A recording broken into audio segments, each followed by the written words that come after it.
Good morning, runners. Good morning, runners. It's Coach Joe and Coach Dean. Where are we, Dean? We are at a very special place. We are at Runners Abstract Art today. There's a large piece of abstract art behind us. You can't really see it, but it's there. It's there. In its abstraction. Yes. We're going to talk about some abstract topics this morning. We are. Yes. I have a nut under me. I hope I will. It's a nut from the holding this thing down. I'm not even going to go Yeah, don't even go there. I'm just not going to. Did you shave today? I did not, in honor of our abstractness. Filming. Yes, that's right. Right. It was my bohemian side, you know. You look I just so kinda, bohemian. Yeah. I need a haircut too, huh? Yeah. Maybe next time. Maybe next time. No, this is not what we came to talk about. We came to talk about running fast. Running fast. This weekend. There was some big running that happened. The people went really fast 2 days ago. Boston Marathon, 2011. Fastest time in history. Two guys. 2:03:02. Yeah. And 2:03:03, I think. Or 30 05 or something. No, he was right there, wasn't he? Yeah. Or he was really close. Yeah. Anyway, both of them below the world record. Pretty impressive. Interesting you say world record, though. I know. That's Joe, where we're going. Joe. Everybody, the Twitter sphere Yeah. is a buzz. They were twitting away. They're a buzz because they're saying, how come it's not a world record? Gall darn it. And that's what we came to talk about today. No such thing. Why is it not a world record? First, let's start with an even more esoteric topic. We would never even think of Boston as a place you'd set a world record for most people because we call it such a hard course. That's correct. So doesn't that make it even more dramatic that it should be a world record? Right. I mean, it just kills me because we tell everybody, oh, Boston's so tough, Boston's so tough. Yet we're saying this one doesn't count. Yeah. Why is that? Well, I think that we got a few variables here. Certainly, the big thing this past Patriots Day was there was a tailwind, and it was an undeniable aid to all runners. And since, and here's the big point number one, it's a point-to-point course. Right. It goes from west to east. It goes out to the coast. And though it does have some rolling hills, it is not an easy course by any normal standards. The fact is, it does lose elevation. Again, there was a tailwind for 26.2 miles. Yep. But I understand that the main thing here was the net elevation loss. But to be a world record, you have to lose not more than 137 feet in the 26 miles. And Boston loses about 600 feet total. Now, that you go down, but then you got to go back up because you go over the Heartbreak Hill. And that's what's really surprising to me about this record is that it is a lot of downhill, but then you got those big hills that we always talk about. Right. Somehow they managed to keep that pace. Well, how fast would this time have been without those hills in the middle, you wonder? You know, that's what you don't know. So the 203 comes out to 4:43 per mile. But I think we got to put that in perspective for people. You were just telling me you did a really great workout this past weekend, 12 by 400, so on a track, 12 by 400, 1 minute break in between? 45 seconds. 45 second break in between each 400. So that's 3 miles. How For fast 3 were you miles. doing your 400 meter? At about 4:40 pace. At about a 4:40 mile pace. And to put that in perspective, that's the pace we're talking about that these guys were running for 26 miles, which is 110 laps, something, 105 laps, non-stop with no breaks. When I got down with those quarters, I was doing this. That's how you normally look. Yeah, I know. Oh well, some people. Some people. Sorry. But the whole point of this is that I mean that's fast. That's fast, and it's. Let's ask that. It's killer. Everybody out there, go out to your local track. Right. Okay, and just try to do one lap in 70.5 seconds. Right. Okay, just try and do that. Minute and 10 seconds. Do one lap. Yeah. Odds are most of you can't do one lap in that pace. That's just the fact. It's that fast. So let's make it easier. Do half a lap, 200 meters, in 35 seconds. Go ahead and see what that feels like. Yeah. Fact is, many of you probably that you're going to be stretched to do that. Yeah. Do 100 meters in 17 and a half seconds. Yeah. Okay. I think that's what it comes out, right? Something like that. Yeah. Go ahead and do that. Try it. And just try it.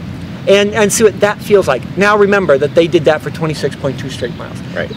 It's an eye-opener. So my whole point of this part of this discussion was that I mean, can you really take it away from them? That, I mean, wind or no wind, downhill or no downhill, their legs really carried them that fast time. That's right. And that's what I always get to. It's like, nope, you can't fake that. No. Right?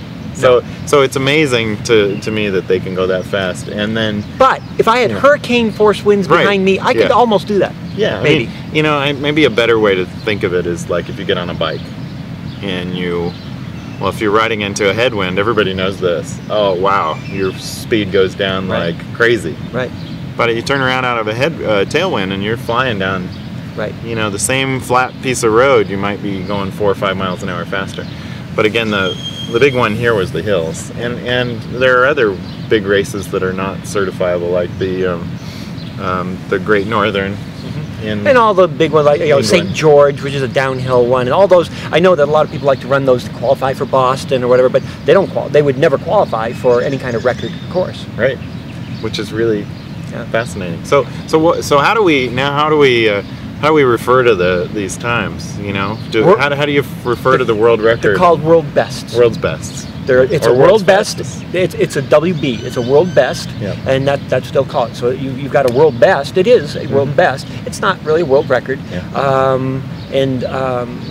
very few courses that you actually can set those world records on. So of course it'll be this year's, at least as of right now, fastest marathon. So it'll be a season best, annual best, or whatever. Yeah. So I understand these were the first and second fastest times in the year, or in the world, and then the world record is now fourth or fifth fastest, I think, or maybe fourth fastest. I think there's one other that there may be one other, but it's really it's an interesting topic because, as we say, that it's so impressive that people could do that. You know? And you think of Hall, who ran for the U.S., came in fourth place, and he broke the American record by almost 40 seconds. Yeah. Will he get an American record for that? Yeah. Well, no, it'll be again. I don't know how they're going to end up classifying it. In the end, we got the same issues that still arise. Yeah. Point-to-point course, drops more elevation, tailwind. So probably not. Yeah. Well, you know, last year there was a 200 meter that was run on a straight course. Instead of normally the 200 meter on the track, you're going to have one straightaway and one corner. Correct. And they set up a 200 on a street where they actually took a section of track and laid it out on a street for it, so it was straight. How about that? Would that be something that could be considered a world record if they had run a world record at that time? You know, if they leveled it. It was level. You know, I don't know that'd be really interesting to see. It's just you know, it's an outlier. It's kind of like, you know, we have the different road miles, the one in New York and stuff like that. But those road miles will never count for a mile record. They're slower anyway, but they would never count. Don't know. We got to consult the authorities. You know, another one that has come up time and time again is the at the Ironman. They tend not to certify. They don't really talk about Ironman world records because the courses are so different. You know, you think they should?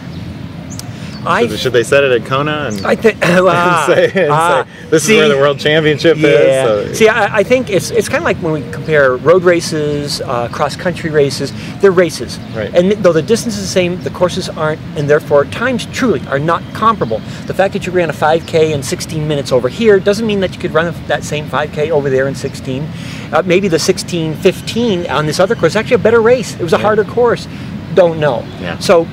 To me, it's course specific. The only time you'll know that you did an Ironman faster than your last Ironman is on the same course, under the same conditions. So if you went back to Kona and you did that, then you'd know. I did 12 hours this time. I did 10 and a half this time. I did better. So road racing is unique that way. It's not a track, and that's why the only time you really know how you measure up is go on a track, in windless conditions, decent temperature, and you race. Only then do you really have apples to apples comparisons with what shape you're in and how well you actually did. Yeah, it's interesting. One year I was talking to Paula Newby-Fraser in Kona, and we were talking about the time that she set an amazingly fast time, which I assumed was a world record. And when I said that to her, she said, she corrected me. And she says, no, not a world record, but I mean, most people thought it was like an hour faster than anybody had ever done at that time for women, and she was quick to correct that, which is kind of interesting. Yeah. And anytime we get into this whole world record kind of thing with different courses, and this is why everybody tweets all over the place with all the pros, the cons, whatever. There's all kinds of scientific data about, well, if it's a hilly course, it is slower because you will always lose more time going up than you'll ever gain going down. So even if it's a loop course, if it's hilly, you lose more time going up than you'll ever gain going down. So, but then you start all those debates. Well, what about a good downhill runner? What about this, that, and the other thing? What, and what effect is that wind? And what about wind? Is the same? You lose more into a headwind than you do coming out of it. Right. Generally. Yeah, I would think so. And for world record purposes, I believe it's 2 meters per second. If any wind faster than that is considered a wind-aided time or jump in track. And so anything, and of course, this weekend in Boston was way faster than that, way more powerful. In fact, I think we had, didn't Tyson Gay run a 100 meter, would have been a world record at the Olympic trials with a tailwind? I think that didn't count. There's been a lot of, so then they go into this little asterisk next to it, they can't count for records. You think it's the fair result? Yes, because the only way you can have apples to apples, again, that's why in coaching people with all the different courses they run, everything else, you got to kind of moderate both the excitement of a great time, but also a not so good time on different courses under different conditions. Running in 90 degrees is not running in 55 degrees. Running when it's windy just isn't the same when it's not windy.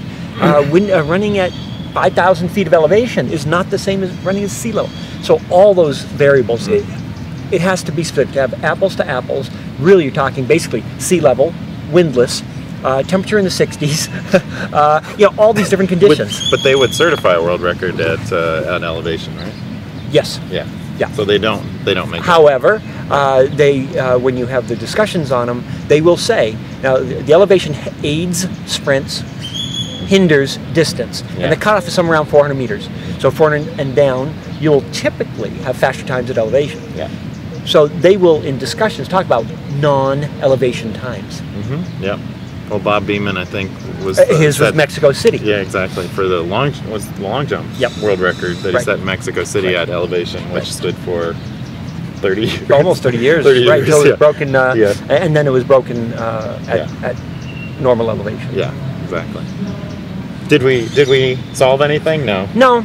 Probably just messed up a little bit more, but just know it's not easy to call something a world record when you're talking about non-track events. It's just it's very complex. It's a fascinating topic. So where it stands today is Boston Marathon 2011 is in the books. Fast. 2 very, very fast times, faster than the world record, but not their world's best times for now. And it gives us promise, maybe hope that we still think that we'll see somebody go under 2 hours in the marathon, and you start seeing times like that. Every time they chop 40 seconds off the world record or off that time, you just kind of think that it it's opens coming. That door. It's coming. Yep. 10 years. Think? Never know. Never know. Hope we get to see it. That's it for today.